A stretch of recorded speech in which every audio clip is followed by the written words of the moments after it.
excuse to glaze Mike. I can always use one of those. Yeah, young boy, deep mind. Mike's ability to paint distinctive pictures on the canvas known as sound is an ability that is very much underappreciated and is much more deserving than just 800,000 listeners on Spotify. The fact that he doesn't have 1 million at this point is legitimately a crime against humanity. Now, we are starting off with a little bit of a hot take because the album, May God Bless Your Hustle, the album we're talking about today, is not my favorite Mike album. I know, sue me, throw me in the brazen bull. It's not my favorite. I am impartial to Beware of Monkey. Ipari Park got me through some shit. Just because May God Bless Your Hustle isn't my favorite Mike album, that doesn't mean that it's a bad album. It's still a really, really, really good album that only gets better when you realize that it's his first one. This album's so good, it would make you think that it was his third one. There's people who have dropped 6 albums and they don't have an album that is as good as this one. I think the easiest way for me to describe this album is like this.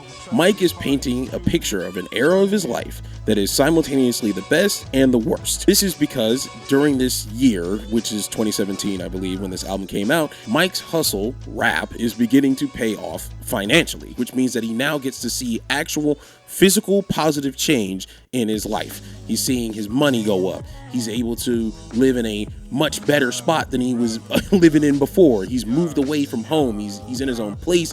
He has his food. He's got his TV. He's got everything that he needs and or wants is starting to become accessible to him. But even though that is true, his mental state has never been worse. The first song on this album is literally called Somebody Please. I believe you can infer what he's trying to say based on that title alone. He then spends a lot of this 47-minute runtime of this album explaining how he believes his current success is almost akin to a punishment from God, or some form of karmic punishment that he's receiving because, again, while his hustle is paying off, he doesn't believe he deserves any of its success. He's having like a severe case of not only like depression, but also imposter syndrome. And because these two things are happening at once, he feels like he's paying the price for the sins of his past, or that God is looking down on him. He's in a state of constantly questioning his own work ethic and whether or not he did enough or is currently doing enough to deserve the things that he has now. He has lyrics on a lot of these songs like, "My schedule is the worst, yet I'm next to the money," and he's like questioning himself.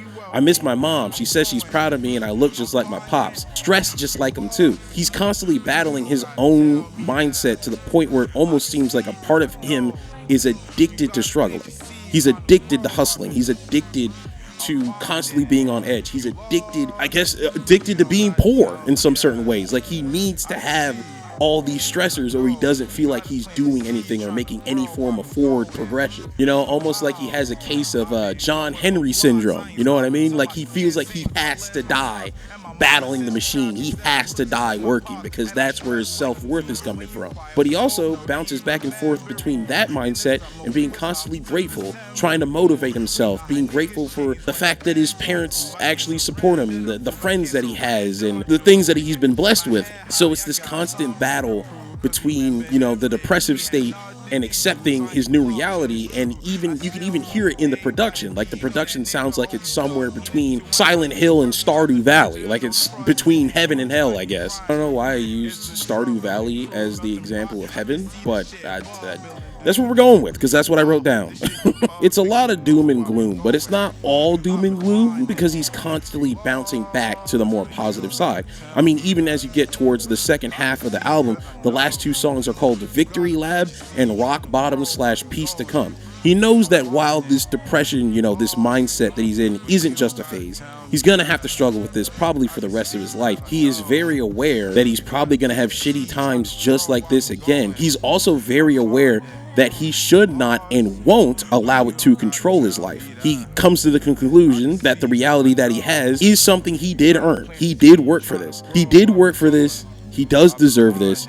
And if you're going through the same shit, which he constantly points to us, the listener, to relate to him, so do you. You deserve to have a good life. You don't need to constantly prove that you have to exist. You don't have to prove that you deserve to be born. And while you might have this same, you know, shitty back and forth mindset that he has, there will be peace to come. So may God bless your hustle. And that's why this album is fucking fire. Just, I'm not even talking about the poetry or the metaphors, whatever. Just the theme of it. The theme of it alone is why this album is as revered as it is. It's solid art. It is solid art through and through. This album is so good. It's so fire. Crack cocaine in my veins. A nefarious substance, Schedule 1 substance, maybe even 3.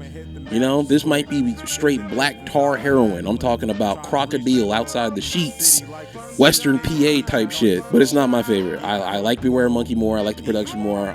Party Park, top 3 songs of all time. But if you're getting into Mike, or if any of this sounded interesting, man, there ain't no better place to start than his first album, because his first album truly is that good. I love Mike, man. I love Mike. Such good music. I don't really know how to explain to you that this is probably going to be the album where his voice is the clearest. That it's just an experience you gotta take on your own. His music's fire, his rapping's fire, even though sometimes it sounds like he's half asleep, and sometimes you can't hear him. It's more so on a couple of the albums in between here and A Party Park, where he's like developing his style more.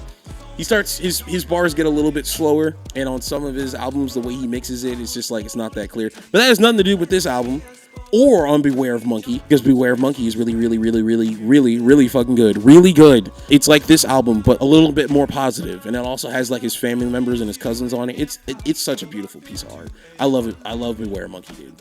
It's so fun. Go listen to both of those albums. Go listen to May God Bless Your Hustle and friggin' Beware of Monkey, and you tell me which one you think is better. So go do that, and then come back here. Yeah, thank you so much for listening. Thank you to the coffee supporters and the members and all that stuff, because video games and music are expensive.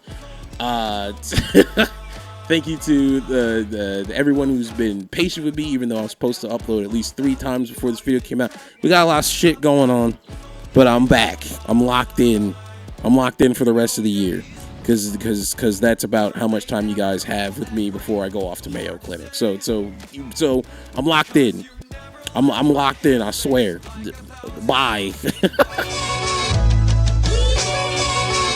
Yeah, young boy, deep mind, slow thinker, each time these lines reach my inner purpose, need minds. These niggas we got peep through they frail skin.